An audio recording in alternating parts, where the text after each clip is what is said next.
할렐루야.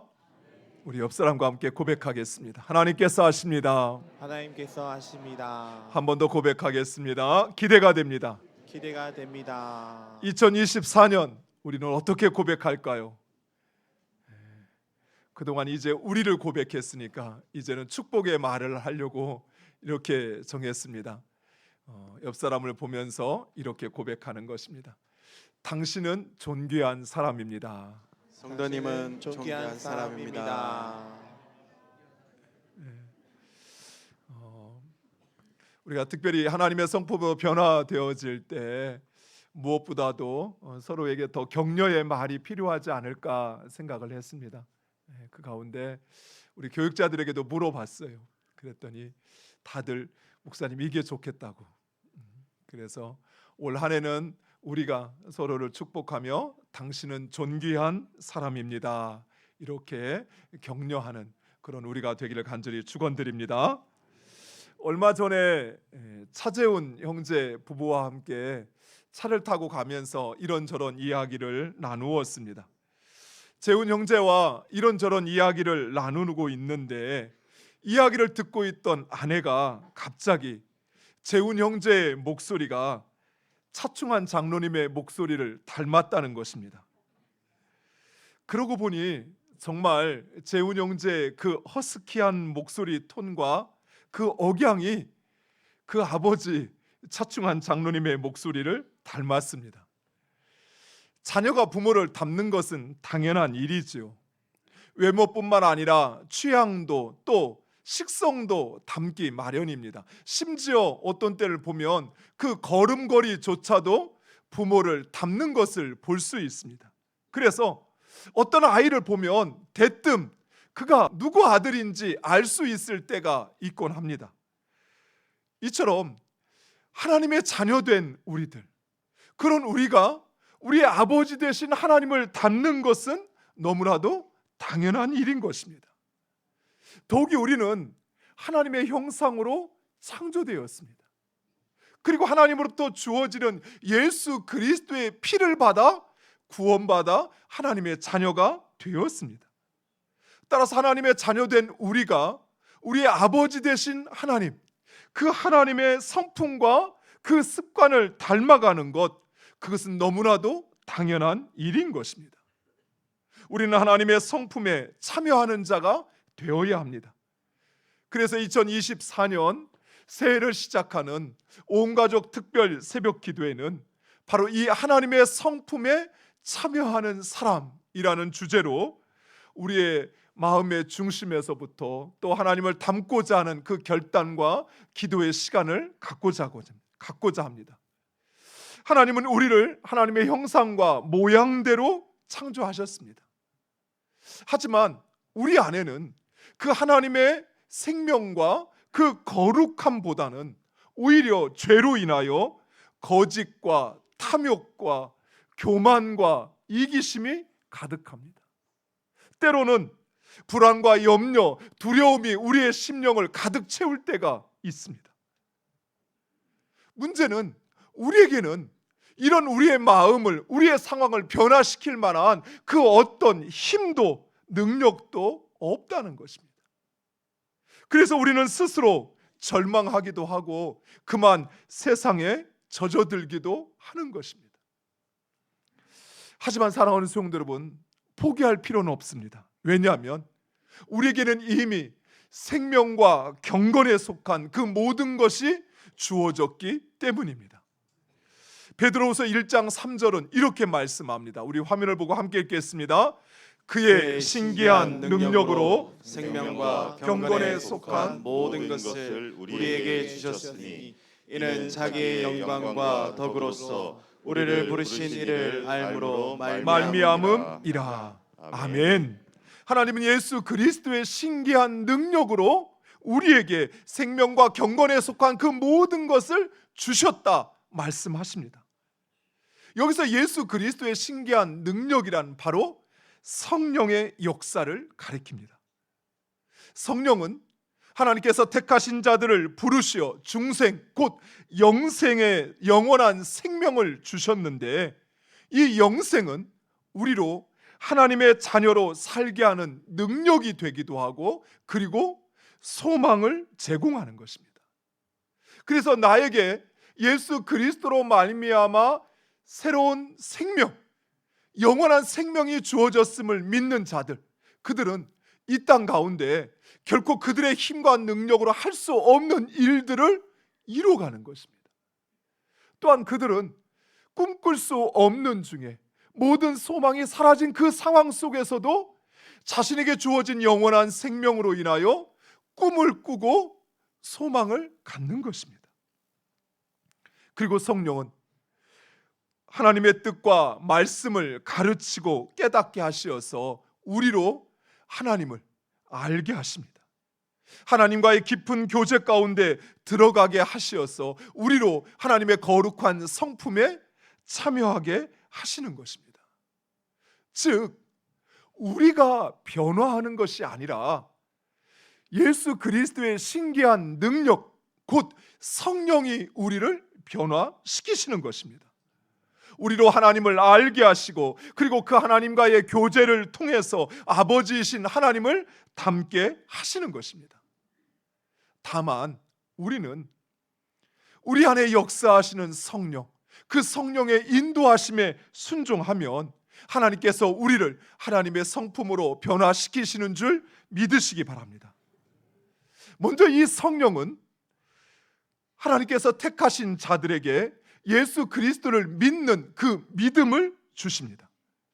이 믿음은 우리를 하나님의 성품으로 변화시키는 기초요 반석이 되는 것입니다. 즉, 믿음이 없으면 아무리 그가 노력하고 열심히 해도 그 성품이 하나님의 성품으로 변화되지 못한다라는 것입니다. 그래서 우리는 이 믿음을 분명히 제대로 이해해야 합니다. 이단들이 가끔 믿는 성도들을 찾아와서 구원 받았습니까? 라고 물으면 성도들이 무슨 말을 해야 할지 모릅니다. 왜 그럴까요? 바로 이 믿음에 대하여 정확히 알지도 확신하지도 못하기 때문입니다. 무엇보다도 이 믿음은, 그 믿음에 있어서 중요한 것은 바로 그 믿음의 대상입니다.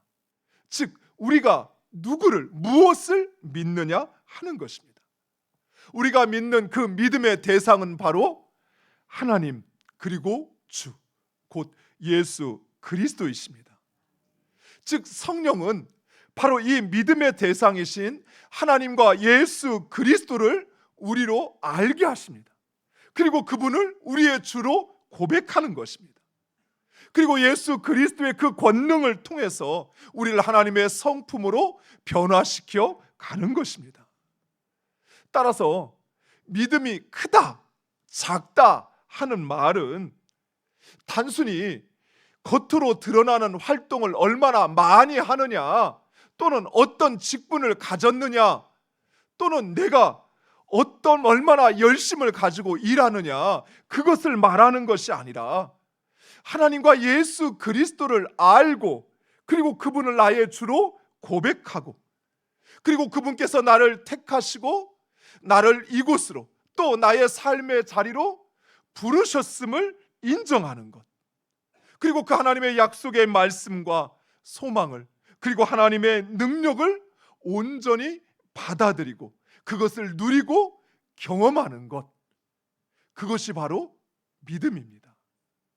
사랑하는 성도 여러분, 많은 성도들이 예수 그리스도를 믿는다 하면서 그저 자신의 마음 안에 있는 어떤 사실에 대한 고백이나, 또는 그것에 대한 자신의 의지나 확신을 믿음으로 생각합니다. 물론 그것도 맞습니다. 그러나 그것은 온전한 믿음이 아니에요. 믿음은 우리가 믿는 것이 무엇인가, 곧 하나님과 우리의 구주 되신 예수 그리스도, 그분이 누구인지를 아는 것입니다. 그리고 그분을 나의 구주로, 나의 삶의 주인으로 인정하는 것이에요. 그리고 그 하나님 예수 그리스도께서 우리를 주의 교회로, 가정으로, 또 우리의 삶의 자리로 부르셨다고 하는 사실을, 그리고 그분이 우리를 통해서 하나님의 그 능력과 그 말씀을 이뤄가심을 우리가 깨닫고 그것을 누리고 경험하는 것, 그것이 바로 진정한 믿음인 것입니다. 이 믿음은 하나님께서 우리에게 주시는 선물입니다. 하나님은 우리 각 사람에게 각각의 믿음의 분량을 주셨습니다. 그래서 어떤 사람은 5달란트의 믿음의 분량을 받은 사람이 있나 하면, 또 어떤 사람은 2달란트의 분량의 믿음을 받은 사람이 있습니다. 또 1달란트의 믿음의 분량을 받은 사람이 있습니다. 그리고 하나님은 우리 각각 받은 그 믿음의 분량만큼 그에 합당한 삶을 요구하십니다. 즉 5달란트 받았다면 5달란트에 어울리는 삶을 살아야 하는 것입니다. 스스로 5달란트 받았다 자랑하면서도 2달란트의 삶을 산다면 그는 온전한 믿음의 삶을 사는 것이 아니라는 것이에요. 내가 2달란트 받았다면 나는 2달란트만큼의 믿음의 삶을 살아야 하는 것입니다. 그런데 이런 믿음의 삶을 사는 데 있어서 우리가 반드시 가져야 하고 그리고 지켜야 하는 것이 있습니다. 그것은 바로 덕입니다. 우리 고린도전서 14장 26절에 있는 말씀 화면을 보고 우리 함께 읽겠습니다. 그런즉 형제들아 어찌할까? 너희가 모일 때에 각각 찬송시도 있으며 가르치는 말씀도 있으며 계시도 있으며 방언도 있으며 통역함도 있나니 모든 것을 덕을 세우기 위하여 하라. 아멘. 말씀도 있고 찬양도 있고 예언도 있고 방언도 있지만 이 모든 것은 믿음으로 말미암아 이루어지는 것입니다. 주어지는 것입니다. 하지만 그 모든 것에 덕을 더하라는 것입니다. 먼저 믿는 자들, 또 믿음이 있다 하는 사람들이 종종 하는 실수가 있습니다. 바로 늦게 믿는 자들, 곧 믿음이 적은 자들을 무시하고 업신여기는 것입니다. 또 나중에 믿는 자들 역시 마찬가지입니다. 자신의 생각으로 먼저 믿는 자들의 그 삶을 평가하고 판단하는 것입니다. 이것은 참 믿음이 아닙니다. 온전한 믿음이 아니라 온전한 믿음이라 할 수 없는 것입니다. 그래서 베드로는 우리의 믿음에 덕을 더하라 말씀하십니다. 오늘 본문 5절 상반절에 그러므로 너희가 더욱 힘써 너희 믿음에 덕을 더하라. 아멘. 베드로가 말하는 이 덕은 헬라어로 아레테라고 이야기합니다. 이 덕은 단순히 올바른 선한 행실, 그것을 의미하지 않습니다. 특별히 이 베드로 전 후서에 덕이라는 단어가 자주 등장하는데 그 등장하는 문맥을 보면 이 덕은 오직 하나님을 향하여 사용되고 있다는 사실입니다. 베드로전서 2장 9절 그러나 너희는 택하신 족속이요 왕같은 제사장들이요 거룩한 나라요 그가 그의 소유가 된 백성이니 이는 너희를 어두운 데서 불러내어 그의 기이한 빛에 들어가게 하신 이의 아름다운 덕을 선포하게 하려 하심이라. 베드로서 1장 3절에는 이렇게 말씀합니다. 그의 신기한 능력으로 생명과 경건에 속한 모든 것을 우리에게 주셨으니 이는 자기의 영광과 덕으로서 우리를 부르신 이를 알므로 말미암음이라. 즉 베드로가 말하는 덕은 하나님의 성품으로서 하나님께서 행하시는 일로 인하여 주어지는 결과를 말하는 것입니다. 이 덕을 보여주는 구체적인 사건이 있습니다. 요한복음 8장에 보면 현장에서 가늠하다 붙잡힌 여인이 예수님께 끌려오게 됩니다. 그리고 바리새인들은 그 여인을 바라보며 예수님에게 이 여인을 돌로 치리이까 용서하리이까 어떻게 하리이까 묻습니다. 그때 예수님은 돌을 들어 그녀를 치려고 하는 사람들의 양심의 가책을 느끼게 하셔서 비난하는 자들을 물리치십니다. 그리고 예수님도 그녀를 정죄하지 않으시고 그리고 그 여인 스스로 자신의 잘못을 깨닫게 하시어서 그 가늠한 여인을 다시 일으켜 세우십니다. 이것이 바로 덕입니다. 성경에서 말하는 덕은 다른 사람을 세워주고 그리고 그를 온전케 하는 선한 마음과 행실을 가리키는 것입니다.